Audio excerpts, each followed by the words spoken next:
नमस्ते बच्चों, आप सब कैसे हैं? आप सब अच्छे से पढ़ाई कर रहे हैं ना? रोज़ आप नया पढ़ने की कोशिश करो।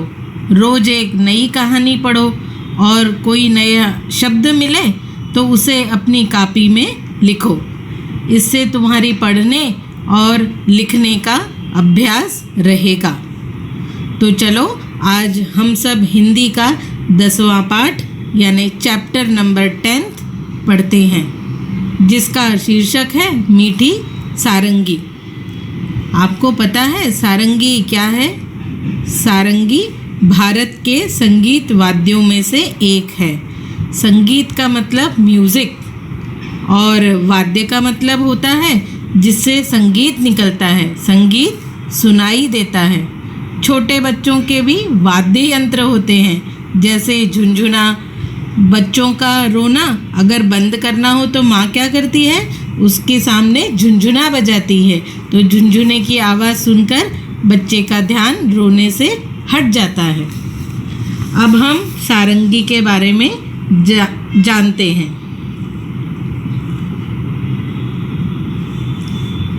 एक गांव में एक सारंगी वाला आया। वह सारंगी बहुत अच्छी बजाता था। रात में जब उसने सारंगी बजाना शुरू किया तब गांव के बहुत से लोग इकट्ठे हो गए।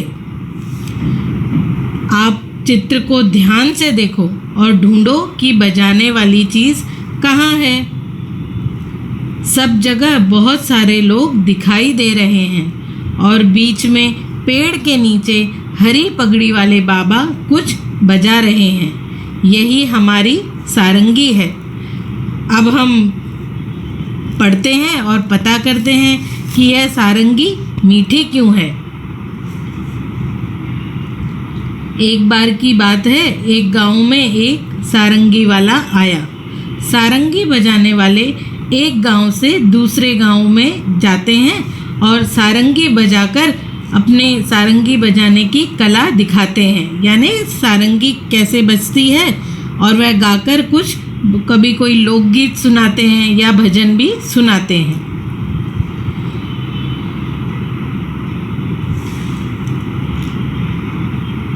सारंगी की मीठी आवाज़ और सारंगी वाले की बजाने की कला से गांव के लोग दंग रह गए। सब लोग कहने लगे, कैसी मीठी सारंगी है। सारंगी बजाने वाले बाबा रात को पेड़ के नीचे बैठ गए और सारंगी बजाने लगे। संगीत की आवाज़ सुनकर गांव के लोग धीरे धीरे सब इकट्ठे हो गए। इकट्ठे का मतलब है सब एक एक करके सारंगी वाले बाबा के पास आ गए और सब मिल गए और लोग अपने घरों से निकलकर सारंगी वाले के पास जमा हो गए।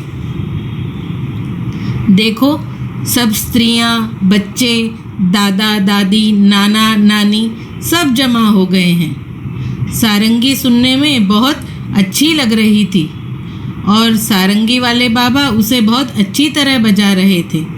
संगीत आपको भी बहुत अच्छा लगता है ना? बच्चों का पहला संगीत अपनी माँ से लोरी में सुनते हैं और लोरी बहुत मीठी और मधुर होती है। माँ जब लोरी गाती है तो बच्चे सो जाते हैं। लोग दंग रह गए का मतलब होता है वो खुश हो गए या हैरान हो गए कि कितना अच्छा लग रहा है सारंगी की आवाज़ सुनकर। सब कहने लगे कि यह सारंगी की आवाज़ तो बहुत मीठी है, यानी बहुत मज़ा आ रहा है सारंगी को सुनकर। आप चित्र में ध्यान से देखो, गांव का हर एक व्यक्ति मुस्कुरा रहा है। सबके चेहरों पर खुशी चमक रही है। जब हम हंसते हैं और मुस्कुराते हैं बहुत अच्छे लगते हैं। आप भी हमेशा खुश रहा करो और मुस्कुराया करो।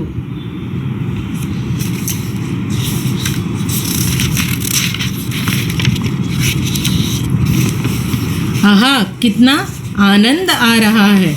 सबको बहुत अच्छा लग रहा था सारंगी सुनकर।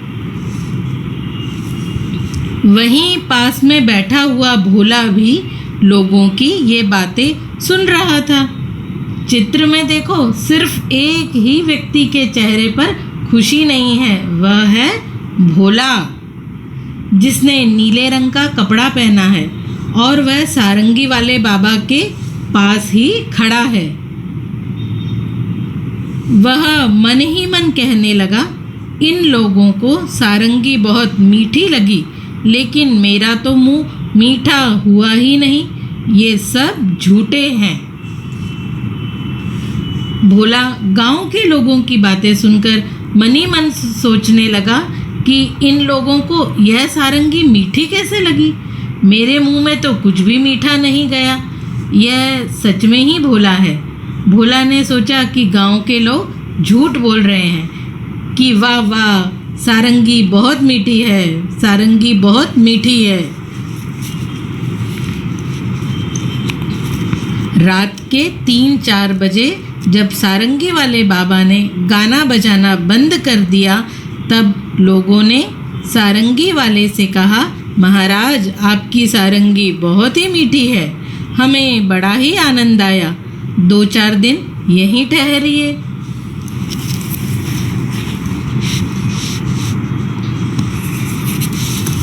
भोला ने सोचा कि शायद यह सारंगी वाले के पास में बैठ जाएगा, तब जाकर उसका मुंह मीठा मीठा लगेगा, जैसे कि कोई मीठा रसगुल्ला खाया हो। आपको भी मीठे में रसगुल्ला बहुत पसंद है ना? फिर भोला सारंगी वाले के पास जाकर बैठ गया अपना मुंह मीठा करने। भोला सच में ही बहुत भोला है। अब बहुत रात हो गई थी। सारंगी को बजाते हुए रात के 3-4 बज गए थे। कितनी रात हो गई थी। सारंगी इतनी मधुर थी कि सब इतनी रात कब हो गई किसी को पता ही नहीं चला।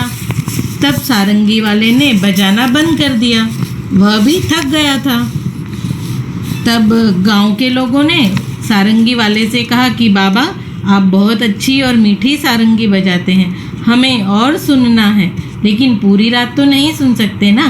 तो इसलिए उन्होंने कहा, हम कल भी सुनेंगे और तीसरे दिन भी सुनेंगे, तो महाराज आप यहीं रुक जाइए। महाराज इसीलिए कहा कि गांव वालों ने सारंगी वाले बाबा को बहुत आदर दिया, यानी उन्हें बहुत रिस्पेक्ट दिया और उन्हें 2 दिन रुकने के लिए और कहा।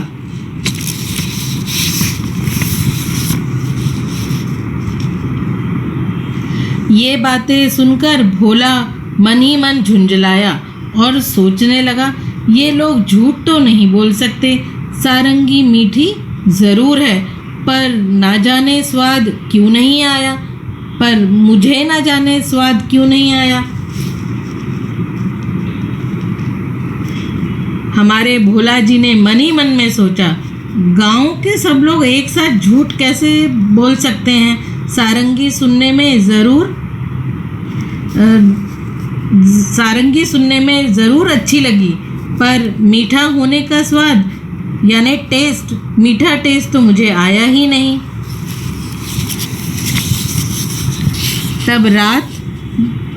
तब तक रात ज़्यादा हो गई थी, इस कारण लोग घर नहीं गए, वहीं चौपाल में ही सो गए। रात ज़्यादा हो गई थी तो लोग अपने घर नहीं गए और वहीं चौपाल में ही सो गए। चौपाल का मतलब है गांव के बीच में एक जगह होती है जो ज़्यादातर किसी बड़े पेड़ के नीचे बना दी जाती है। वहाँ पर लोग एक साथ इकट्ठे होकर बैठते हैं, अपना काम खत्म होने पर बैठते हैं और अपनी बात एक दूसरे से कहते हैं, उसे चौपाल कहते हैं। सारंगी वाले ने गांव के लोगों की बात मान ली और वहीं पे रुकने का उन्होंने मन बना लिया। सारंगी वाले ने भी सारंगी पर खोली चढ़ाई और उसे अपने सिरहाने रखकर सो गया।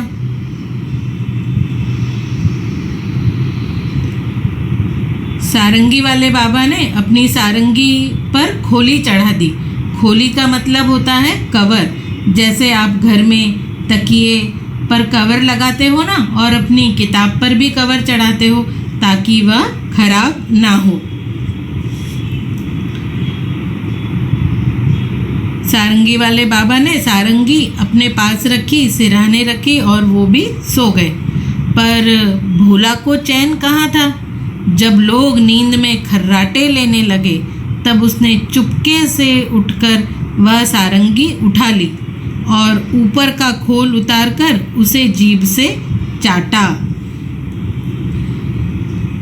सारंगी को अपने सिर के पास रखकर सारंगी वाले बाबा भी सो गए।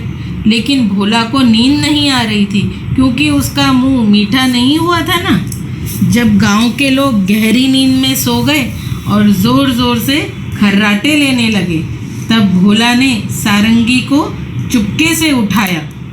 खर्राटे का मतलब क्या होता है आपको पता है ना। जब हम बहुत गहरी नींद में सो जाते हैं तो या तो हम नहीं तो हमारे पास में जो सोया होता है वो ज़ोर ज़ोर से खर्राटे लेता है,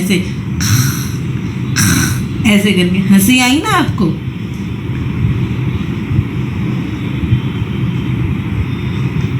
और नींद में कुछ ना कुछ आवाज़ें निकालते हैं। भोला ने सारंगी को चुपके से उठाया और उसका खोल यानी कवर उतारकर उसे जीभ से चाटने लगा, क्योंकि कोई चीज़ मीठी है या नहीं यह चाटने या खाने से ही पता लगेगी। कुछ स्वाद नहीं आया। अब उसने सारंगी को खूब हिलाया। उसने सारंगी को चाटा पर फिर भी भोला का मुंह मीठा ही नहीं हुआ। उसके मुंह में सिर्फ लकड़ी का स्वाद आया। चित्र में देखो भोला कैसे सारंगी चाट रहा है। यह देखकर तुम सबको हंसी आ रही है ना। सब हंसो, जी खोल कर हंसो। अब उसने सारंगी को खूब हिलाया। उसके छेद को मुंह के पास लगाकर मुंह में उंडेला। उड़ेला मतलब उसने मुंह की छेद को अपने मुंह की तरफ लाया। चित्र में सारंगी में एक छेद दिखाई दे रहा है। भोला ने सोचा कि शायद छेद में से मीठा रस निकलेगा, लेकिन एक बूंद यानी ड्रॉप भी मीठा रस नहीं निकला जिससे भोला का मुंह मीठा हो सके। पर सारंगी से एक भी मीठी बूंद नहीं निकली। वह लोगों की बेवकूफ़ी पर बहुत ही झुंझलाया। अब की बार उसने सारंगी को गांव से बाहर दूर ले जाकर फेंक दिया। वह लोगों की बेवकूफ़ी पर हंसता हुआ अपनी जगह पर आकर चुपचाप सो गया। अब भोला का मुंह सारंगी चाटने और छेद में से रस भी ना टपका तो उसका मुंह मीठा ही नहीं हुआ। तो भोला बहुत नाराज़ हुआ और झुंझलाया। झुंझलाना का मतलब होता है भोला को बहुत गुस्सा आया कि गांव वाले कितने बेवकूफ़ हैं। बेवकूफ़ का मतलब है जिसे कुछ भी नहीं पता, पर हमें तो पता है ना कि बेवकूफ़ कौन है। अब भोला ने सारंगी को उठाया और गांव से दूर ले जाकर फेंक दिया। अरे यह क्या किया भोला ने। सारंगी को फेंक दिया और गांव वालों को बेवकूफ़ समझने लगा और अपनी जगह पर आकर वापस सो भी गया। सवेरा होने पर जब सारंगी अपनी जगह पर नहीं मिली तो सब लोग और सारंगी वाला बड़े दुखी हुए। लोग कहने लगे बड़ी मीठी सारंगी थी, पता नहीं कौन ले गया। जब सुबह हुई तो गांव वाले और सारंगी वाले बाबा उठे तो उन्होंने देखा कि सारंगी अपनी जगह पर है ही नहीं। कहाँ गई सारंगी। हमारी कोई चीज़ गुम हो जाती है तो हम बहुत दुखी हो जाते हैं। उसी तरह सारंगी वाला बहुत दुखी हो गया कि उसकी सारंगी खो गई, और गांव वाले इसलिए दुखी हो गए कि वह अब सारंगी नहीं सुन पाएंगे। भोला इस बात को ना सुन सका और गुस्से में बोला, क्या खाक मीठी थी, मैंने तो उसे अच्छी तरह चाटा था, उसमें ज़रा भी मिठास नहीं थी। तुम सब लोग झूठे हो और बाबा जी की खुशामद करते हो।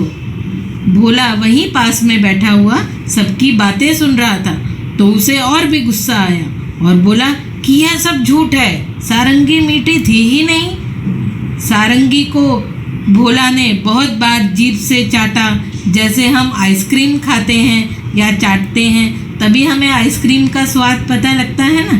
तो भोला ने भी सारंगी को आइसक्रीम समझ के खूब चाटा, लेकिन मीठी तो थी ही नहीं। भोला ने कहा कि गांव वाले सब झूठ बोल रहे हैं और सारंगी वाले बाबा की ज़्यादा ही तारीफ कर रहे हैं। खुशामद करना यानी तारीफ करना। लोगों ने पूछा, पर सारंगी है कहाँ? फिर लोगों ने भोला से पूछा, ठीक है सारंगी, लेकिन किधर है, बताओ तो सही। उसने कहा, गांव के बाहर पड़ी है। लोगों ने भोला की बेवकूफ़ी पर सिर पीट लिया। गांव वालों ने जब पूछा कि सारंगी किधर है, कहाँ है, तब हमारे प्यारे भोला जी ने कहा कि सारंगी को उसने गांव के बाहर फेंक दिया है, क्योंकि वह मीठी ही नहीं थी। और आप सब लोग कहे जा रहे थे कि सारंगी बहुत मीठी है, मीठी है। लोगों को भोला के इस काम पर बहुत गुस्सा आया, फिर सिर पीट लिया। सिर पीट लेने का मतलब होता है कि सभी सोचने लगे कि हे भगवान, ये भोला ने क्या कर दिया। अब तो आपको पता ही चल गया होगा कि बेवकूफ़ कौन है, और उसका नाम है भोला।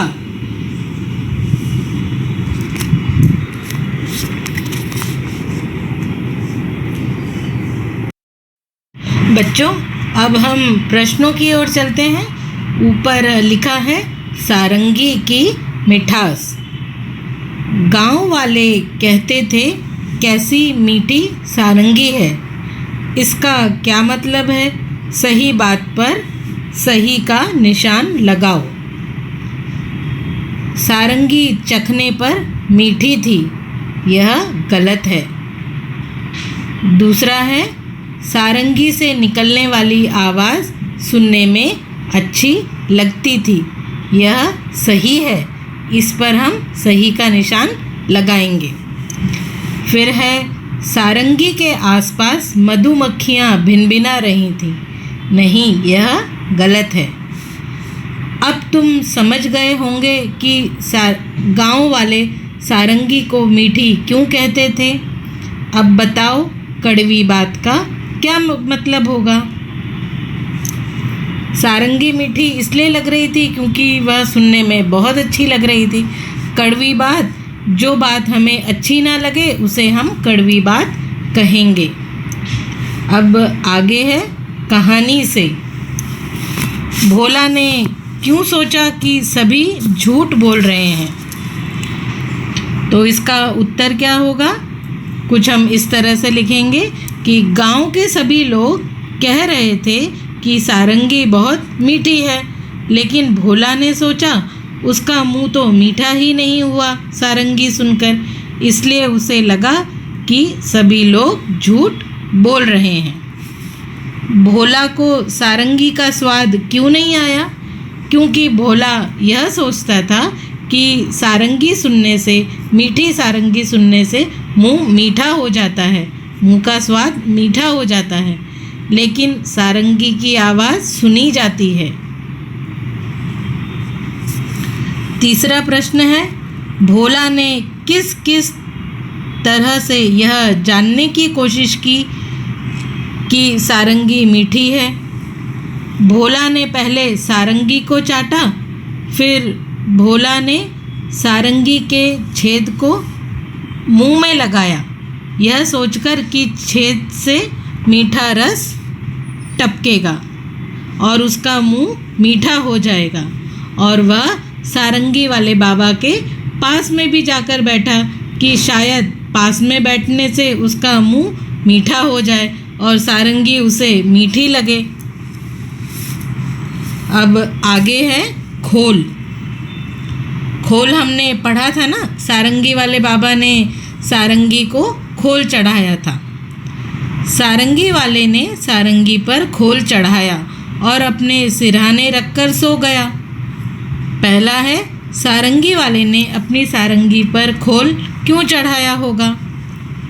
सारंगी वाले ने अपनी सारंगी पर खोल यानी कवर इसलिए चढ़ाया होगा ताकि उसकी सारंगी गंदी ना हो।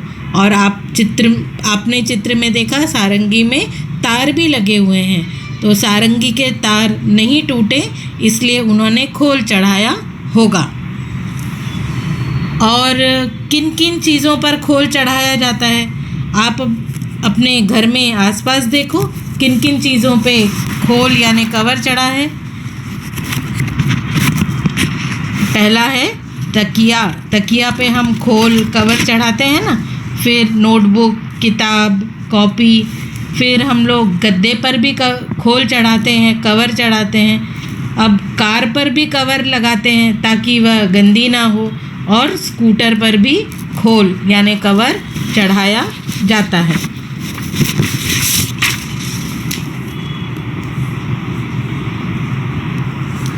बच्चों, अब हम आगे बढ़ते हैं। यहाँ पर लिखा है गाओ बजाओ।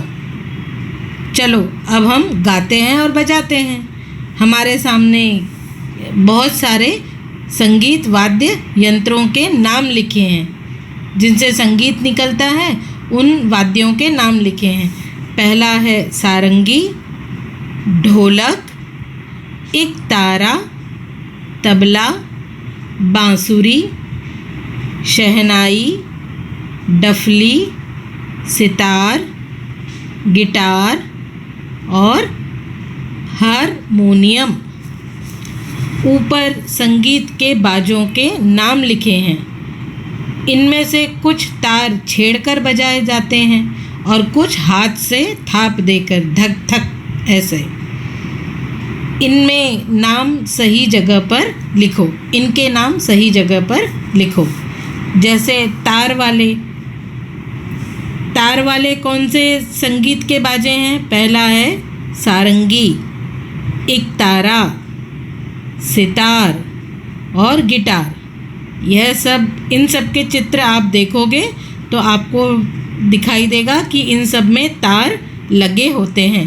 तो इनके तारों को उंगली से हिलाकर इनमें से संगीत निकलता है। फिर आते हैं थाप वाले। थाप मतलब हाथ की हथेली इन बाजों पर पड़ती है। जैसे ढोलक, तबला और डफली। उंगलियां डफली और ढोलक बजाते समय और तबला बजाते समय उंगलियां, हाथ, यह सब उपयोग में आते हैं। फिर है दूसरा, जैसे बांसुरी। बांसुरी को मुंह से बजाया जाता है। कृष्ण भगवान की बांसुरी आपने देखी है ना। फिर हारमोनियम और शहनाई। हमारे स्कूल में जब हम राष्ट्रगान गाते हैं, प्रार्थना करते हैं, तो हारमोनियम भी बजाया जाता है। और शहनाई मुंह से बजाई जाती है। शहनाई अक्सर शादियों में बजाई जाती है। तुम्हें और कुछ नाम याद आ रहे हैं तो वो भी आप लिख सकते हैं। कुछ नाम बच भी गए होंगे, उन्हें अन्य के नीचे लिखो। अब है दूसरा, ऊपर लिखे बाजों को जगह जगह पर बजाया जाता है। सोचकर लिखो इन जगहों पर क्या क्या बजाया जाता है। पहला है रेलगाड़ी या बस। आप जब रेलगाड़ी या बस में सफ़र करते हैं तो कोई लोग आके कुछ बजाते हैं। तो कौन से आपने वाद्य देखे हैं? कोई डफली बजाकर गाना गाता है, भजन सुनाता है, और कोई ढोलक बजाता है। फिर है घर पर किसी अवसर पर, घर में शादी हो या कुछ फंक्शन हो तो उसमें क्या बजाया जाता है? शहनाई बजाते हैं शहनाई वाले, और ढोलक भी बजाई जाती है। भजन कीर्तन में, भजन और कीर्तन में किसका उपयोग होता है?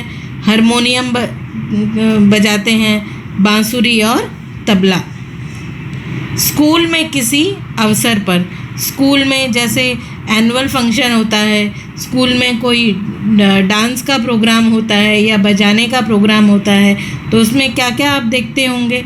सितार बजाते हैं, गिटार बजाते हैं और हारमोनियम भी बजाते हैं और तबला भी बजाते हैं। अब हम आगे बढ़ते हैं। अब है चटखारे। चटखारे यानी यहाँ पे फिर खाने की बात आ गई।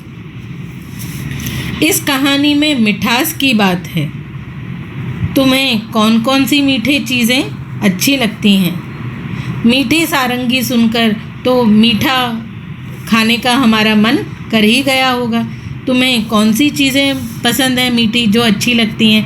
उनके नाम आप सोचो और लिखो। जैसे आपको जो मीठी चीज़ें पसंद हैं उनके नाम आप कॉपी पे लिखो, जैसे कि रसगुल्ला, जलेबी, खीर, चावल की खीर, सेवई की खीर, मीठे आम और किशमिश, आइसक्रीम। यह सब मीठी चीज़ें हैं, इनका आप नाम लिख सकते हो। क्या खाने की चीज़ें सिर्फ मीठी ही होती हैं? मीठी के अलावा उनका और क्या क्या स्वाद होता है? नहीं, मीठे के अलावा भी कई स्वाद होते हैं। जैसे खट्टा स्वाद होता है, तीखा स्वाद होता है, कड़वा भी होता है और नमकीन भी होता है। अब नीचे लिखी खाने पीने की चीज़ों को स्वाद के हिसाब से लगाओ। अब हमें कौन सी चीज़ें तीखा है, कौन सी चीज़ खाने की चीज़ मीठा है, कौन सी खाने की चीज़ खट्टा है या कड़वा है, यह सब हमें लिखना है। जैसे आम क्या है? आम खट्टा भी होता है और मीठा भी होता है। मिर्च का अचार, मिर्च का अचार तो तीखा होता है। और जलजीरा कैसा होता है? जलजीरा खट्टा होता है। नींबू भी खट्टा होता है। शहद बहुत मीठा होता है। जब मिर्च का अचार खा लो और तीखा लग जाए तो फिर मीठा शहद खा लो। चीनी भी मीठी होती है। नमक तो नमकीन स्वाद होता है। दूध, दूध में अगर चीनी डालो तो वह मीठा होता है। आंवला कड़वा होता है। करेला, करेला भी कड़वा होता है। और अदरक, अदरक किस में डालते हैं? चाय में डालते हैं। तो अदरक का स्वाद कैसा होता है? अदरक तीखा होता है।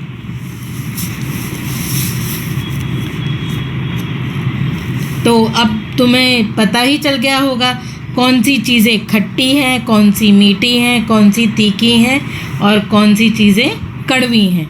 उन सबको इन तीनों खानों में लिखो। तुम इस तालिका में कुछ नाम अपने मन से भी जोड़ सकते हो। अब है नीचे लिखे शब्दों को बोल कर देखो। यहाँ पर 4 शब्द हमें दिखाई दे रहे हैं। पहला है बांसुरी, फिर है बंसी, फिर है हंस और ये हंस। अब नीचे दिए गए शब्दों में चंद्रबिंदु या बिंदु लगाओ। यह जो पहला है आधे चांद जैसा, उसके ऊपर बिंदी लगी हुई है, यह है चंद्रबिंदु। कुछ शब्दों में इसे चंद्रबिंदु को लगाया जाता है और यह है बिंदी। कुछ शब्दों में इसे भी लगाया जाता है। तो चलो हम समझते हैं किस किस में लगाया जाए चंद्रबिंदु और सिर्फ बिंदु। जैसे चांद, चांद में क्या लगेगा? चंद्र बिंदु। और फिर है चंदन, इस पर सिर्फ बिंदु आएगा, चंदन। मंगलवार, यह है मंगलवार, इसमें म और ग के बीच में बिंदी आएगी तो हो गया मंगलवार। फिर है मागना, मागना मा और ग इसके बीच में और ऊपर आएगा चंद्र बिंदु तो हो गया मांगना। यह है सुंदर, स और द, सु और द, इसके ऊपर बीच में आएगा बिंदु, तो यह हो गया सुंदर। और यह है सांप, सा और पा, सा के ऊपर चंद्र बिंदु आ गया, तो यह हो गया सांप। फिर है झांसी, झा के ऊपर आएगा चंद्र बिंदु, यह हो गई झांसी। फिर है झंझट, झ के दोनों झ के बीच में बिंदु आएगा, हो गया झंझट। फिर है कंकड़, दो क इसके बीच में बिंदु आएगा, ये हो गया कंकड़। कंकड़ यानी पत्थर के छोटे छोटे टुकड़े, यह हो गया कांपना, तो का के ऊपर आएगा चंद्र बिंदु। ठंडी में ठंड लग जाए तो हम कांपते हैं ना, और बारिश में भीग जाए तो भी हम कांपते हैं, कांपना। फिर है ये होगा अंधा, अ के ऊपर आएगा बिंदु, अंधा। और यहाँ पे है आंधी, आ के ऊपर आएगा चंद्र बिंदु, तो बन गया आंधी, यह शब्द बन गया आंधी। तो क्या बना? चांद, चंदन, मंगलवार, मांगना, सुंदर, सांप, झांसी, झंझट, कंकड़, कांपना, अंधा और आंधी। अच्छा बच्चों, अब यह पाठ समाप्त हुआ। अब आप भी कोई मीठी चीज़ खा लो और फिर मीठा संगीत भी सुन लो। तो अब हमें पता भी चल गया, हम मीठा खा भी सकते हैं और मीठा सुन भी सकते हैं। धन्यवाद।